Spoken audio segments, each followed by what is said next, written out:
कार्यक्रम के प्रायोजक हैं श्री मदन भाई रेखाबेन हुमड़, रूपेन प्राची हुमड़, अनगवीर आर्शवीर हुमड़, रिक्ता विशाल सेठी, आरिका अर्जुन सेठी। प्रत्याख्यान और कायोत्सर्ग ये 6 आवश्यक साधुओं के हैं। इनका परिपालन करना उनकी साधुचर्या है। तो आचार्य वट्टकेर स्वामी मूलाचार्य जी में कह रहे, आचार्य वैद्य शिक्ष रोगी है और चर्या का पालन औषधि का सेवन है। जो चर्या का पालन करके औषधि का सेवन करेगा, आचार्य कहते हैं, इन्हें नेत्र कमल काल और पुरुष को जानकर धीरे धीरे इनमें दृढ़ होना चाहिए, अर्थात अपनी चर्या में दृढ़। द्रव्य का, क्षेत्र का, काल का, भाव का बहुत फर्क पड़ता है। मौसम के अनुसार हमारे परिणामों में अंतर आ जाता है। जिस प्रकार से मौसम के अनुसार हमारे खान पान, रहन सहन, पहनावे में अंतर आ जाता है, उसी प्रकार से परिणामों में भी अंतर होता है। इसीलिए आचार्य महाराज यहां पर कह रहे हैं, यदि हम रोग से ग्रसित हैं तो गुरुओं की आज्ञानुसार, अर्थात गुरु रूपी वैद्य की आज्ञानुसार अपनी अपनी चर्या का परिपालन करें। क्रिया का ये करना पड़ेगा। हम सोचें कि नहीं, दर्शन हो गए, बहुत है। कब तक करोगे दर्शन? एक बच्चा पहली क्लास में जाए और पास ही ना हो, 2-5 साल लगा दे, अच्छा लगेगा क्या? बच्चे का हर साल पास होकर के आगे की कक्षा में जाना ही अच्छा लगता है।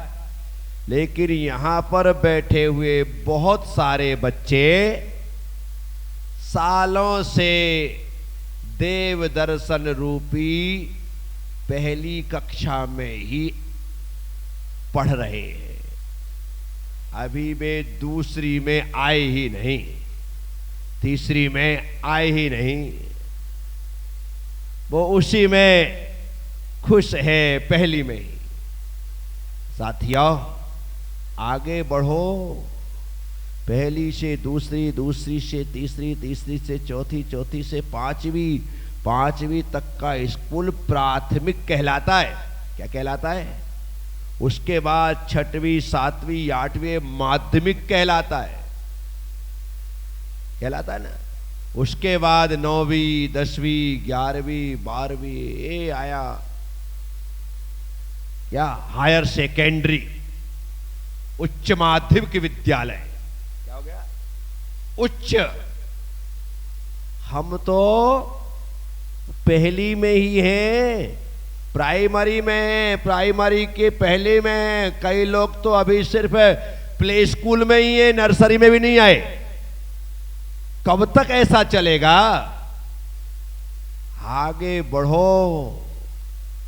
अब उम्र तुम्हारी प्ले स्कूल की नहीं है, अब तुम्हारी उम्र नर्सरी की नहीं है, यूकेजी, एलकेजी की नहीं है। हमें तो बहुत आगे बढ़ना है। यदि ऐसा चलता रहा तो आप अनपढ़ ही मर जाओगे। और मैं नहीं चाहता कि आप आधी अधूरी पढ़ाई के साथ इस संसार से विदा लें। मैं चाहता हूं कि आप भी सब कुछ पढ़ने के बाद मेरी तरह MBBS कर लें, डॉक्टर हो जाए, आप भी हो जाए। डॉक्टर आप बने, सर्जन आप बने, वो नहीं हो सकता है तो कम से कम हमें इस पोजीशन तक तो आना चाहिए, इस नहीं तो इस पोजीशन तक आना चाहिए, ब्रह्मचर्य की अवस्था तक आना चाहिए। हमें आगे बढ़ने का सतत प्रयास करना चाहिए। तो साथियों, मैं आप सबसे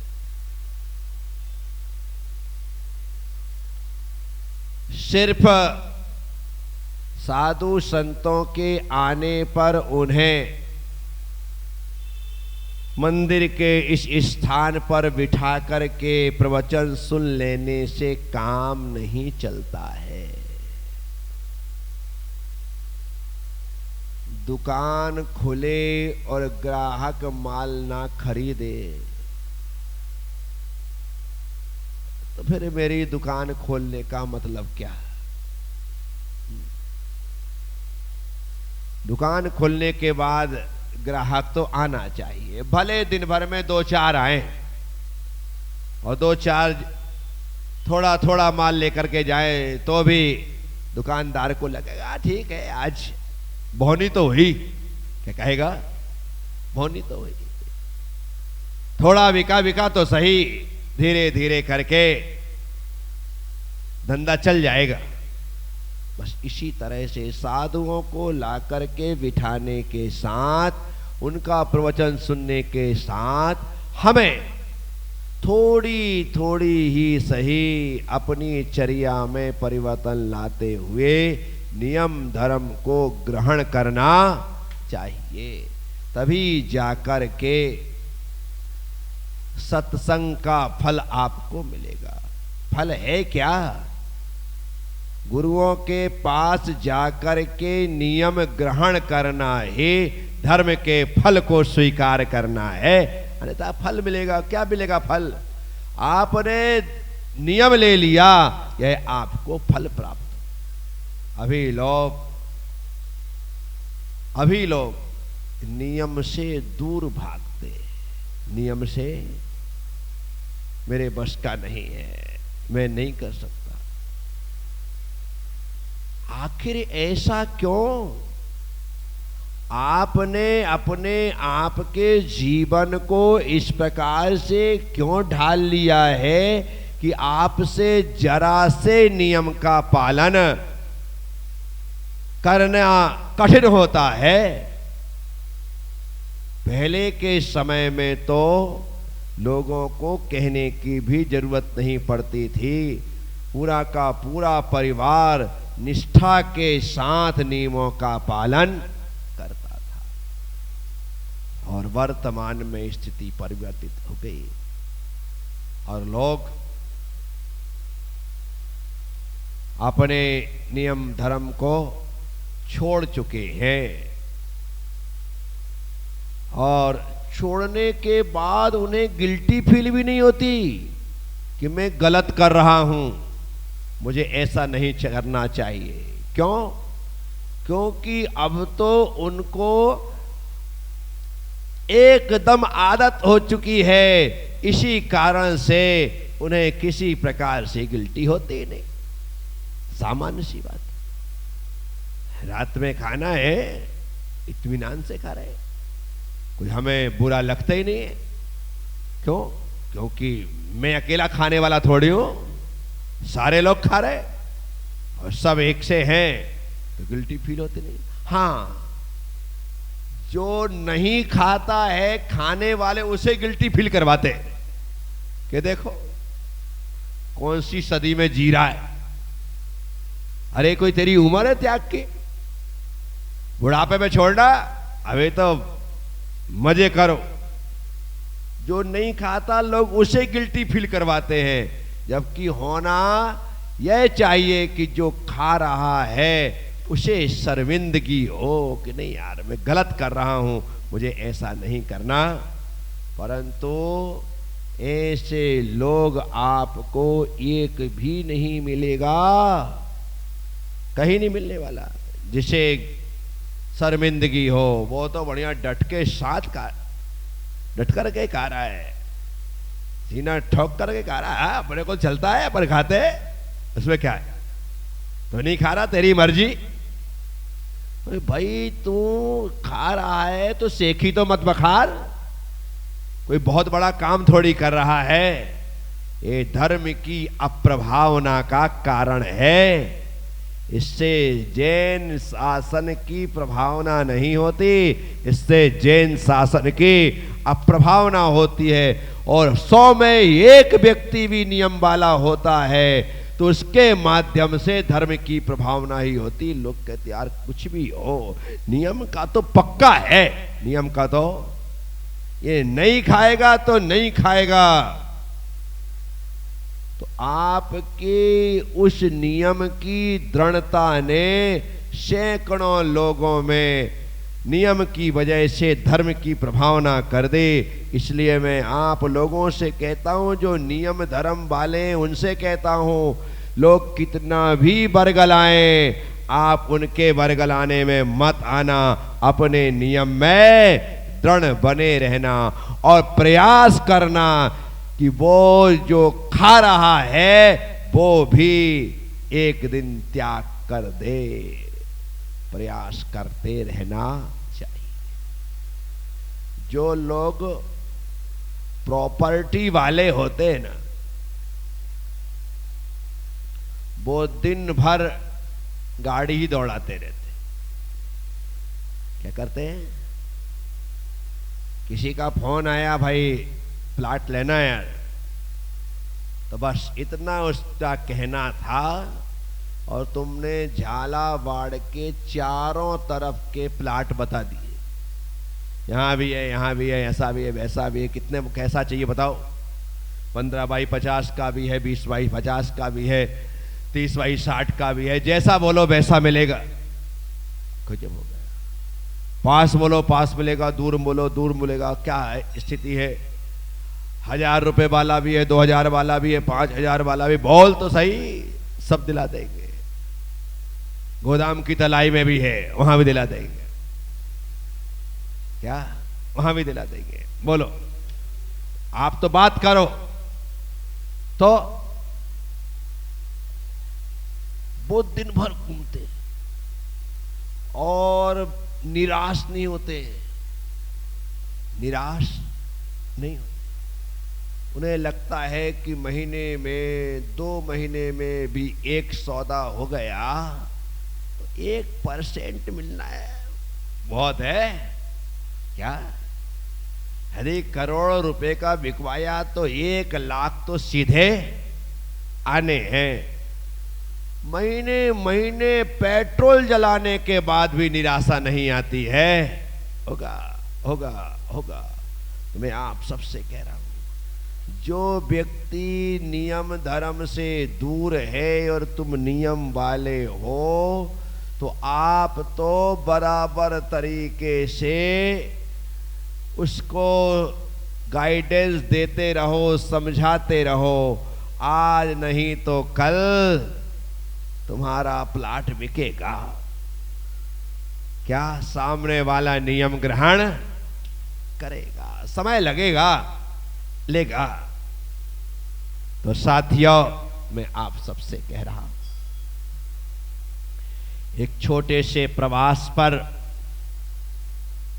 मैं झालावाड़ आया हूं।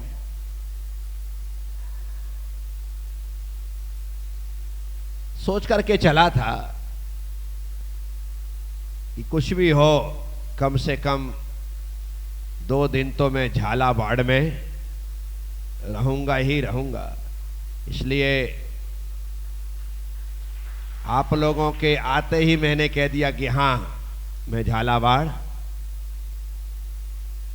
तुम्हें तो ठीक है, मैंने झालरापाटन वालों को भी कह रखा था, महाराज से जल्दी क्या नहीं। मैंने जल्दी ये है कि मुझे झालावाड़ कम से कम 2 दिन रुकना है। तो 2 दिन 2 आहार यहां करेंगे, 1 आहार कहां पर? तलाई में करेंगे। तो इस प्रकार से फिर वहीं के वहीं दरा के लिए विहार हो जाएगा। तो आप सब लोगों से इतना ही कहना है कि आप अपने रोग का इलाज कराओ।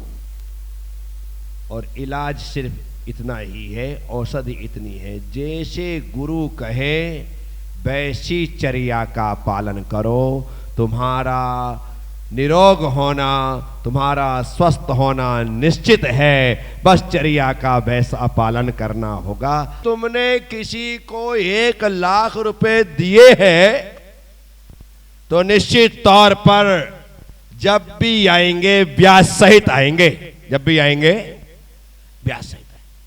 आपने किसी को दुख दिया तो वह दुख ब्याज सहित आएगा, और किसी को सुख दिया तो वो सुख भी ब्याज सहित आएगा। इसलिए मैं लोगों से कहता हूं, जो चाहिए वो देना प्रारंभ करो। जो चाहिए, जो चाहिए, क्या चाहिए, क्या चाहिए? सुख चाहिए, सुख दो। खुशी चाहिए, खुशी दो। आनंद चाहिए, तकलीफ चाहिए,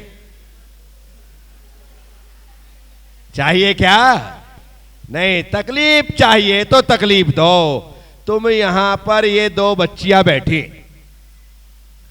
अभी बहुत हंस रही। हंसते हंसते अरिहा ने क्या किया? तेरा नाम क्या है? वेदिका को धीरे से चूटी भर दी। क्या कर दिया? धीरे से चूटी। अब यदि अरिहा ने वेदिका की चूटी भरी है तो वेदिका कम थोड़ी है।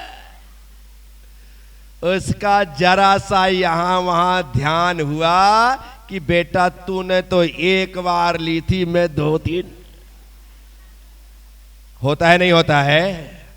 आप आपस में ये अरिहा और आर्जव दोनों ट्विंस हैं।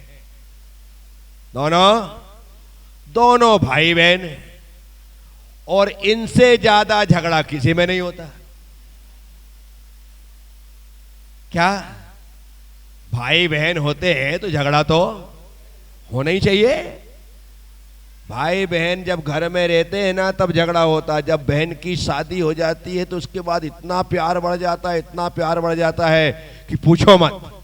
आने उसको लगता है कि बहन से अच्छी तो कोई है ही। इस कार्यक्रम के प्रायोजक हैं श्री मदन भाई रेखाबेन हुमड़, रूपेन प्राची हुमड़, अनगवीर आर्शवीर हुमड़, रिक्ता विशाल सेठी, आरिका अर्जुन सेठी।